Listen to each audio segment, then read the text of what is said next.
આજે ધુમ્મડ ગામની ધરમ તરાવ પર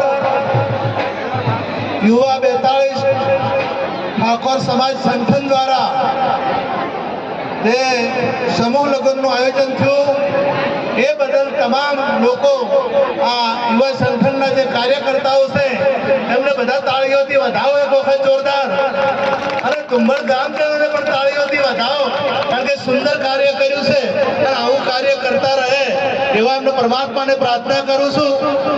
વિશેષ આજે ઉપસ્થિત જે આગેવાનો, ઉપસ્થિત સંત મહાપુરુષો એ તમામના આશીર્વાદ આ નવયુગલ જે છે જેના લગ્ન થયા છે એમને આશીર્વાદ આપશે અને સંત મહાપુરુષો આશીર્વાદ આપે જ છે.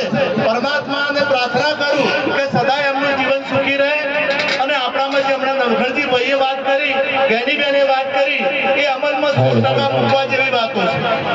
હમણે એક જડતાની વાત હમણે થોડી વાત હું કરું કે એક જાન રહીથી સમજવા જેવી વાત છે અને એમાં ફોર્મિયાની તૈયારી થઈ એટલે વેવણને ખબર પડી કે ડીજે લાવ્યું નથી.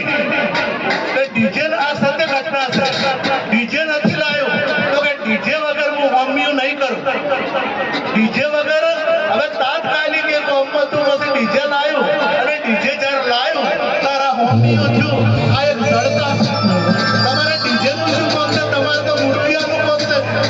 તો એની આ એક જડતા છે અને ખોટા ખર્ચા બંધ કરવાની વાત આપણા આગેવાનો અને સંતો કરે છે.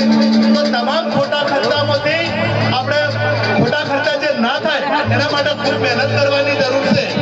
અને હમણાં વાત એ કરી કે આપણે પ્રતિષ્ઠાઓમાં પૈસા આપીએ છીએ, રબેલોમાં એટલા મોટા ખર્ચા કરીએ છીએ, પરંતુ આપણા સમાજને ઉત્થાન કરવા માટેના જે આયોજનો છે એ આયોજનોમાં જો પૈસાનો ખર્ચો થાય, નવઘણભાઈ બહુ સરસ વાત કરી કે મારી બહેનોને હું જોઉં છું એટલે મને ખૂબ દુઃખ થાય છે અને અમને પણ આ વાતનું દુઃખ થાય છે કે બધા તમામ સમાજો આગળ છે તો આપણે કેમ આગળ નથી?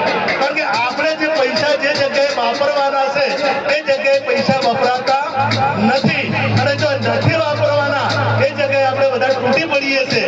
એટલે ખાસ સમાજને હું વિનંતી કરું છું, તમામ આગેવાનો તો મહેનત કરી જ રહ્યા છે પણ તમામ સમાજના આગેવાનોને અને તમામને વિનંતી કરું છું કે સમાજની પ્રગતિ થાય, સમાજ આગળ વધે એવા કાર્યમાં જો પૈસાનો ઉપયોગ થાય.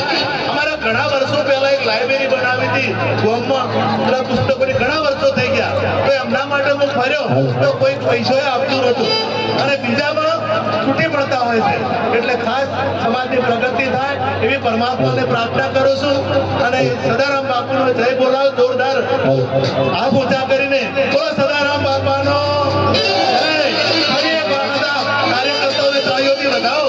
આટલું